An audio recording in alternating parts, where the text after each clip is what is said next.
Terima kasih. Assalamualaikum warahmatullahi wabarakatuh. Selamat datang di podcast FM Rumah Sakit Fatma Medica. Hari ini kita kedatangan yang ngurusi uangnya Rumah Sakit Fatma Medica. Manajer Keuangan Rumah Sakit Fatma Medica. Selamat datang Pak Dwiki. Iya, terima kasih dok. Nama lengkapnya siapa ya? Nama saya Dwiki Andika Satria Bujana. Apa jabatan di Rumah Sakit Fatma Medica? Saat ini saya sebagai manajer keuangan di RS Fatma Medica. Berarti pasien boleh pulang atau tidak boleh pulang itu tergantung Pak Dwiki, Pak. Iya, benar dok. Tergantung dari pembayarannya. Tergantung dari pembayaran pasien. Betul. Sudah berapa lama di Rumah Sakit Fatma?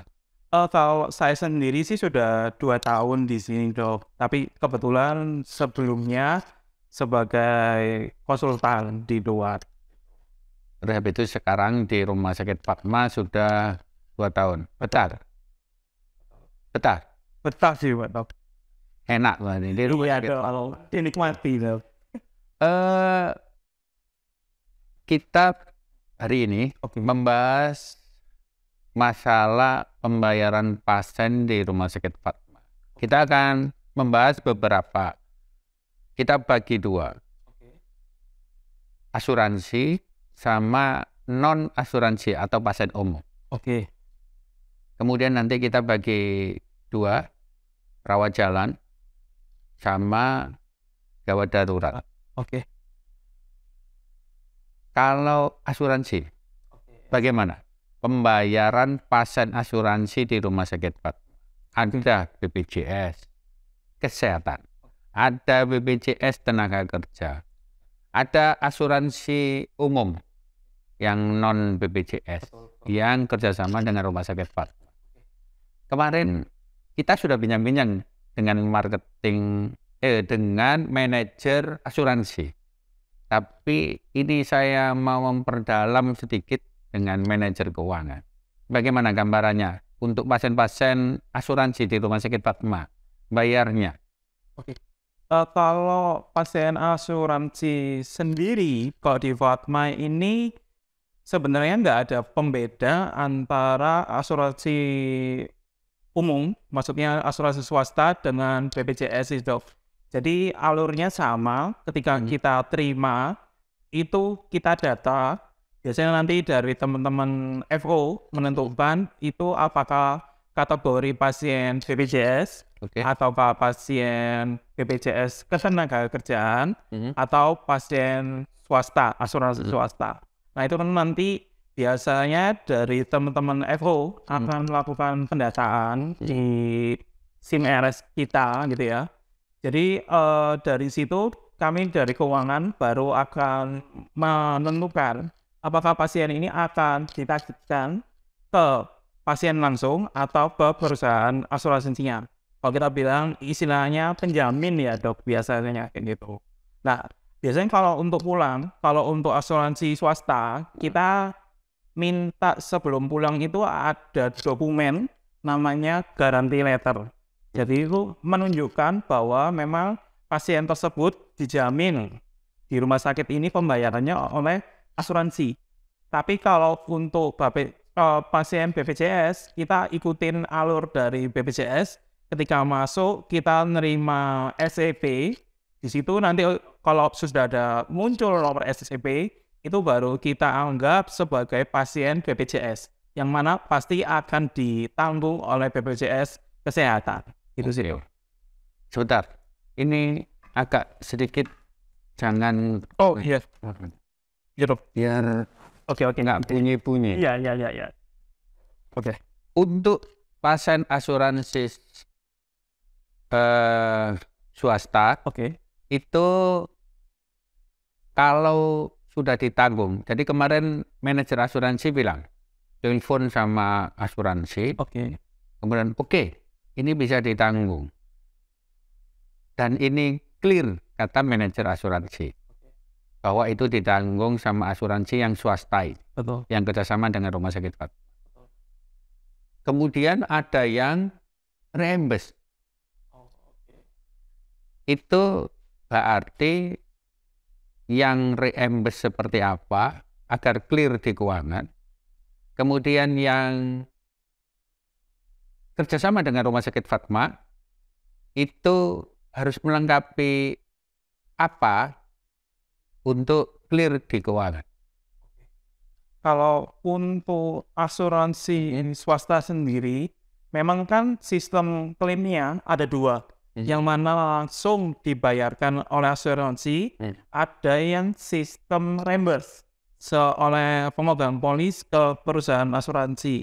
Nah, dua pasien ini biasanya kita memang kalau di Fatma, kita minta untuk jaminan di awal, uang jaminan gitu. Nominalnya nggak begitu sebesar sih, cuma sekitar 1 jutaan.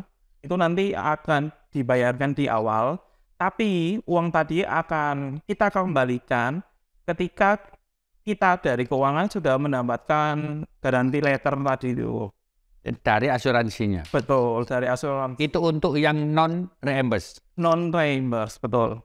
Jadi sudah dipastikan oke oleh asuransi, maka asuransi tersebut harus mengeluarkan garansi letter. Betul sekali. Agar pasien ini tidak pakai uang muka. Betul. Padahal uang mukanya juga nggak banyak kan? Iya, nggak banyak. Dibandingkan dengan total biaya. Kecil. Kecil banget. Kurang lebih berapa uang muka? Sekitar 1 jutaan. Cuma 1 jutaan. Hanya 1 juta? Iya, betul. Terus habis itu kalau yang reimburse? Ini, kalau ada uang muka? Betul, tetap ada uang muka.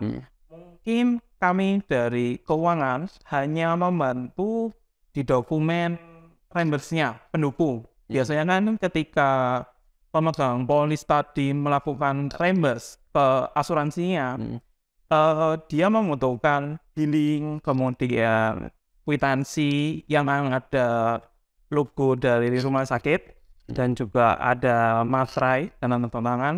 Itu yang bakal kita berikan ke pasien sebagai pendukung untuk reimburse ke asuransinya.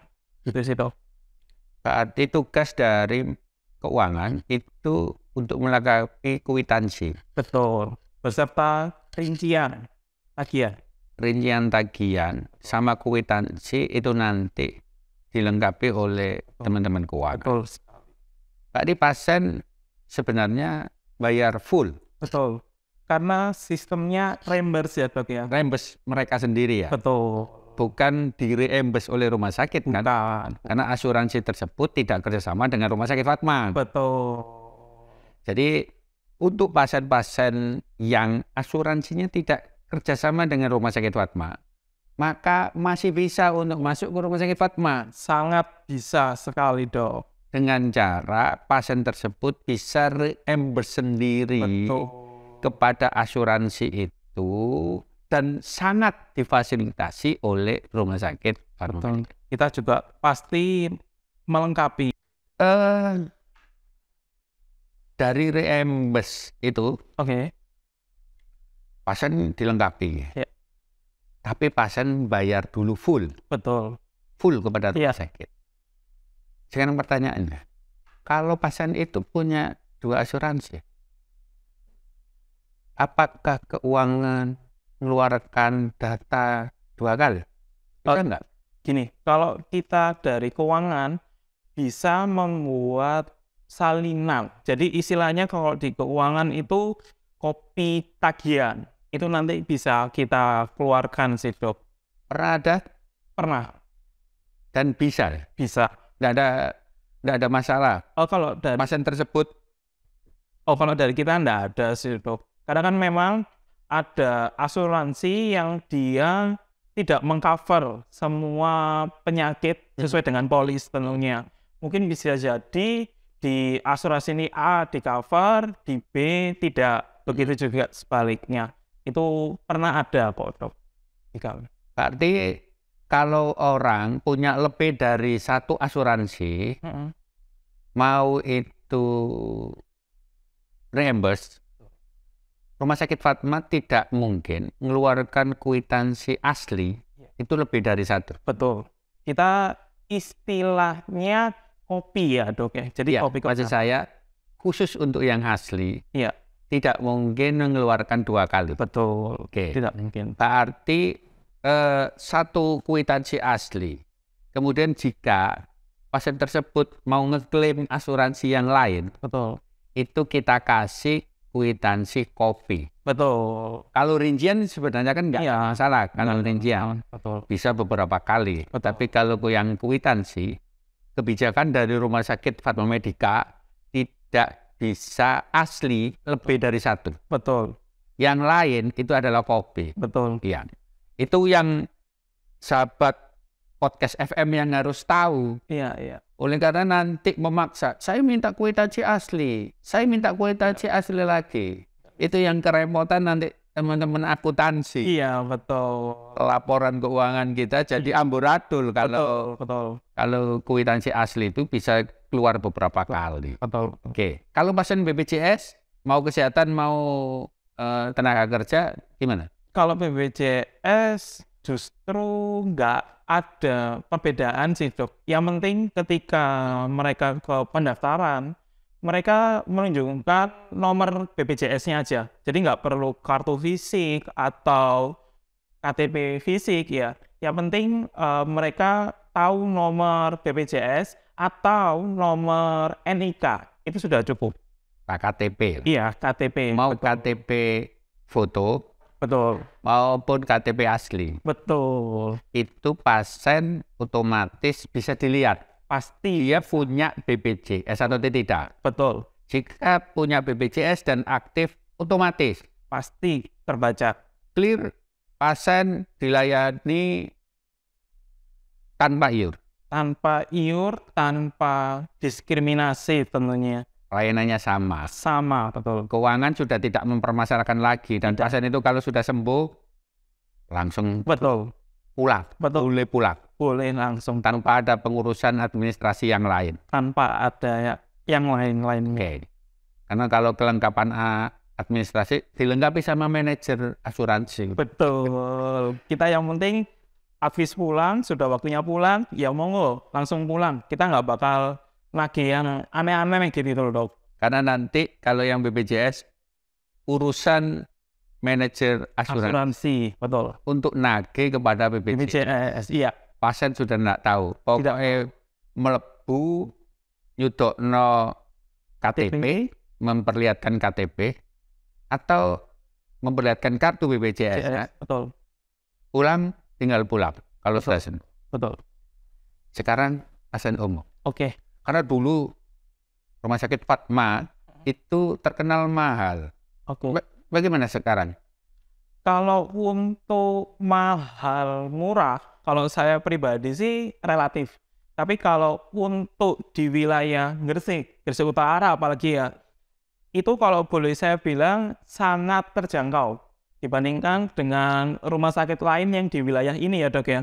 Dengan fasilitas yang ada, pelayanan, kita boleh diadu lah dok.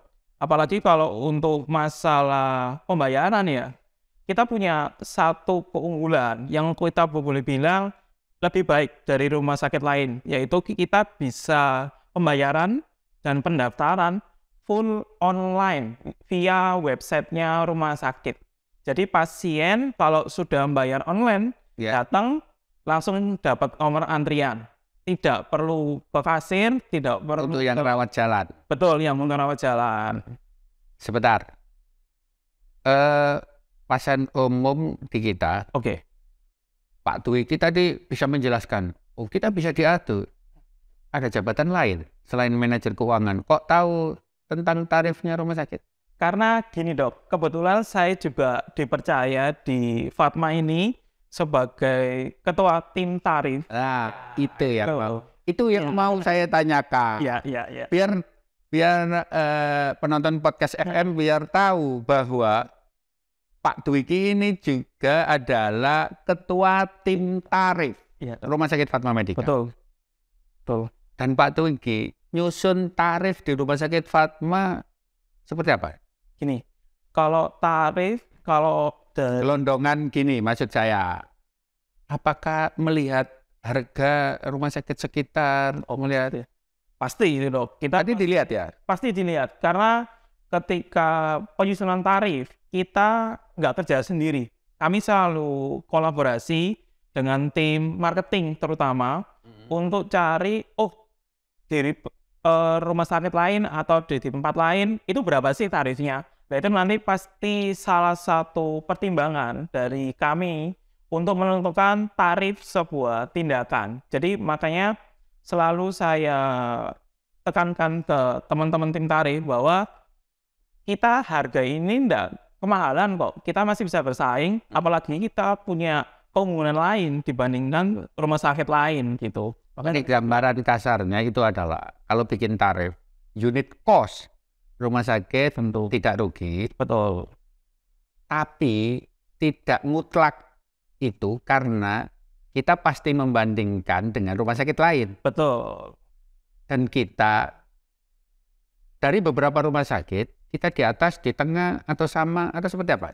Kita ada beberapa yang di tengah, bahkan beberapa ada yang di bawah dok. Karena kita posisinya punya keunggulan, kita lokasinya kan memang dekat dengan... Kita bilangnya gini, dari rumah sakit senior. Ya, oke, senior. Ya, Ya, kita ini kan masih 9 tahun. betul. Rumah sakit Fatma ini rumah sakit junior lah. Ya, betul. Rumah sakit junior baru 9 tahun. Ya. Tapi kan ada yang senior. Dari masyarakat Gresik utara juga. Ya. Itu kalau berpikir sakit itu, waduh ke rumah sakit ini rumah sakit senior. Iya, betul. Maka kita kalau bikin tarif itu kan lihat standarnya rumah sakit senior. Betul. Kemudian kita juga lihat standar rumah sakit yang sekitar kita. Betul. Yang mungkin selevel dengan kita maupun yang kelasnya lebih rendah dari kita. Betul. Itu kita lihat semua. Betul. Nah, maka tarifnya rumah sakit Fatma ini kan di tengah. Kemudian kadang ada di bawahnya siapa? Di bawahnya rumah sakit senior. Di bawahnya rumah sakit senior, kita nggak ada yang sama dengan rumah sakit senior? Mungkin hampir nggak ada sih. Oke, itu yang masyarakat podcast harus tahu. Iya. Harga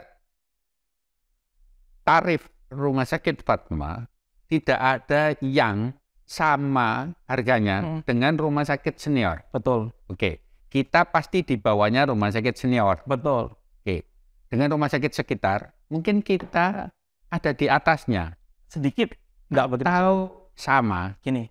Dan juga ada yang di bawahnya. Betul. Karena kita juga nggak memungkiri dengan kita rumah sakit tipe C, kita punya perizinan yang mungkin lebih beda daripada rumah sakit junior tadi katakanlah. Nah, bukan junior. Kita yang junior. Ya. Tapi rumah sakit kelas di bawah kita. Iya, kelas di bawah kita. Kelas D. Kita kan di kelas C. Betul. Nah, kita nggak bisa memungkiri kalau masalah operasional terutama itu mungkin D lebih unggul karena mungkin dari segi SDM kemudian sarana prasarana beda dengan yang kita C yang lebih tinggi. Lebih lengkap.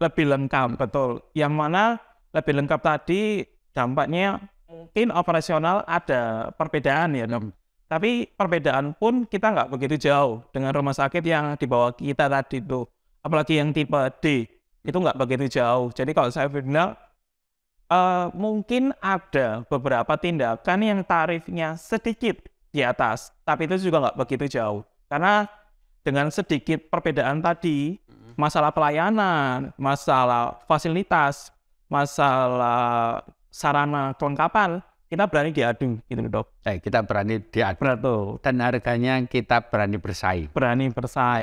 Agar masyarakat tahu bahwa bukan masalah mahal.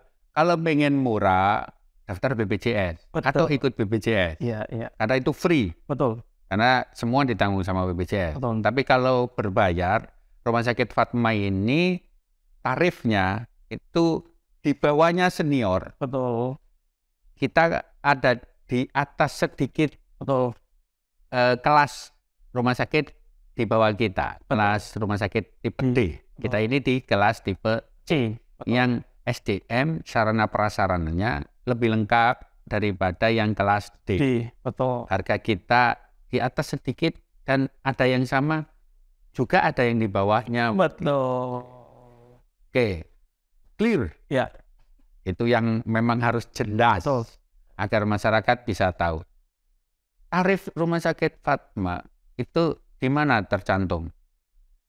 Gini, kalau untuk tarif itu kan sebenarnya kita nggak bisa publish 100% karena ini terkait persaingan usaha dan lain sebagainya.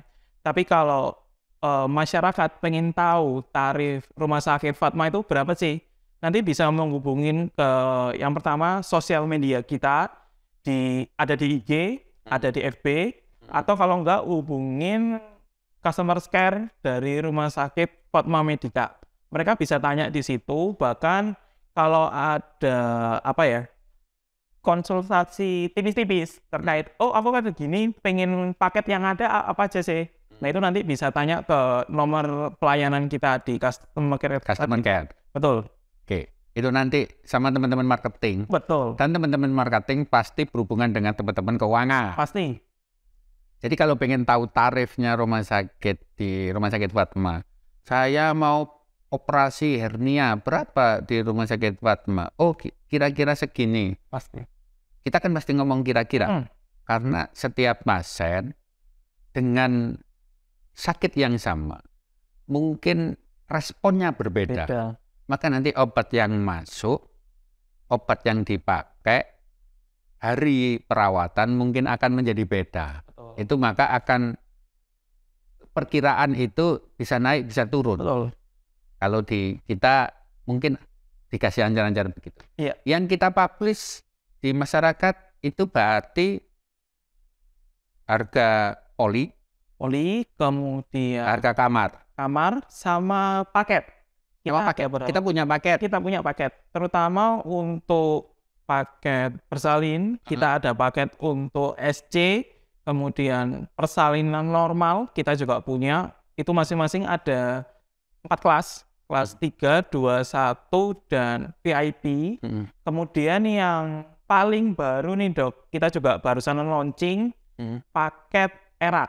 Jadi SC menggunakan metode erat, itu untuk kelas 1 sementara, itu kita sudah ada sih paketnya.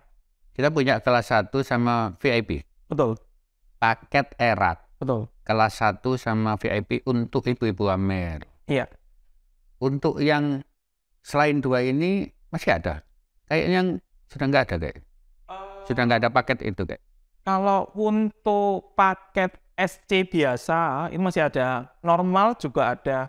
Tapi mungkin karena Gresik ya dok, sudah UHC sehingga mungkin pasarnya lebih banyak ke BPJS. Apalagi kalau normal ya, mungkin masyarakat lebih memilih ke BPJS-nya. Tapi sebenarnya paket itu masih ada dan masih kita publish di IG terutama. Kita juga sudah ada paketnya di situ. Oke.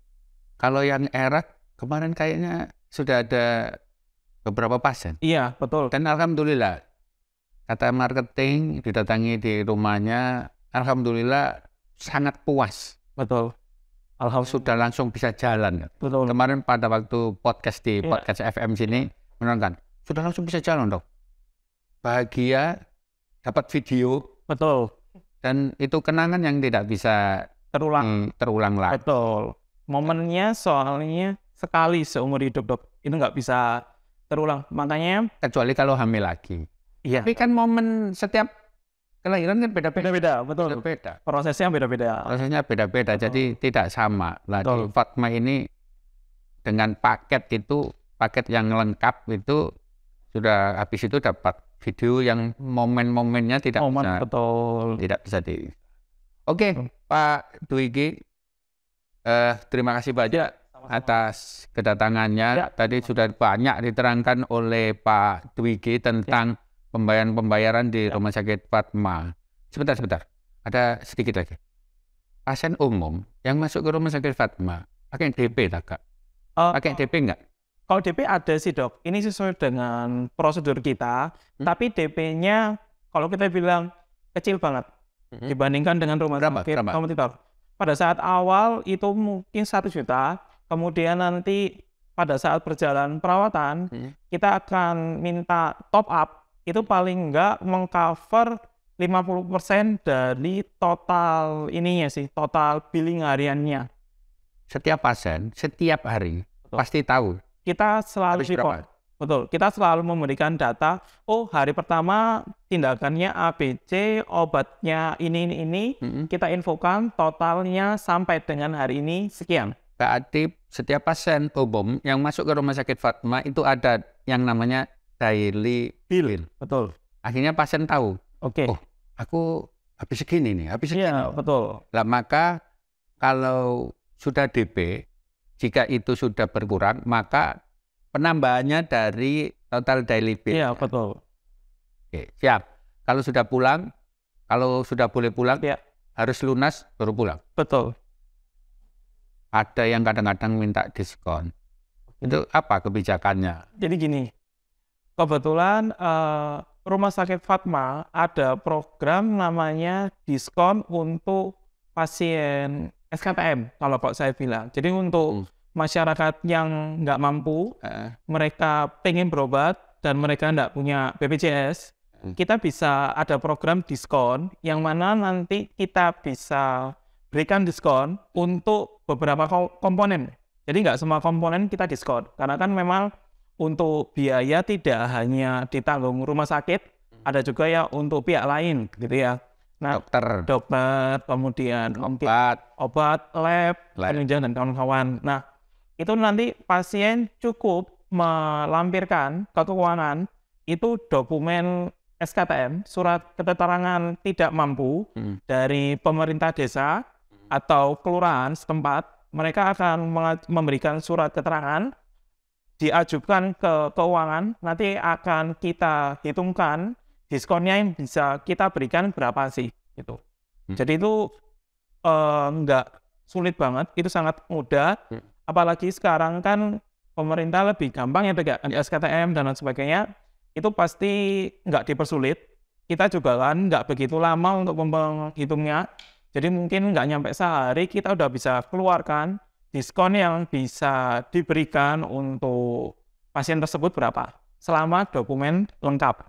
Gitu. Pasien punya pasien yang menginginkan free all di Gresik lebih baik pakai BPJS. Betul. Dan Rumah Sakit Fatma bisa nguruskan BPJS. Betul. Kalau pasien memang tidak punya BPJS, tidak mau ngurus BPJS, dan memang tidak mampu, maka Rumah Sakit Fatma ada fasilitas untuk memberikan keringanan. Betul. Diskon. Betul. Dengan syarat ada surat keterangan miskin dari desa. Betul. Mungkin ada tambahannya yaitu stempel kecamatan. Pasti gitu. Oke. Itu kan nanti jadi SKTM-nya itu juga harus diketahui oleh kecamatan. Sama mungkin nanti ada tambahan administrasi berupa dokumen seperti rekening listrik terakhir, kemudian foto rumah tampak depan, itu nanti kita minta untuk dilengkapi juga sih, Dok. Oke, Pak Dwiki, kita sudah lengkap kupas tuntas tentang tarif, keuangan, pembayaran di Rumah Sakit Fatma, dan nanti jangan bosan kalau diundang di podcast FM lagi. Terima kasih banyak, sehat selalu untuk Pak Dwiki. Sahabat podcast FM, hari ini kita sudah kumpas tuntas dengan manajer keuangan Rumah Sakit Fatma Medica tentang bagaimana pembayaran di Rumah Sakit Fatma, bagaimana pengen dapat diskon, bagaimana untuk pasien asuransi maupun pasien umum di Rumah Sakit Fatma. Insya Allah tarif di Rumah Sakit Fatma tidak lebih mahal dari rumah sakit yang lain. Terima kasih, salam sehat, sahabat sehat Anda, podcast FM. Assalamualaikum warahmatullahi wabarakatuh.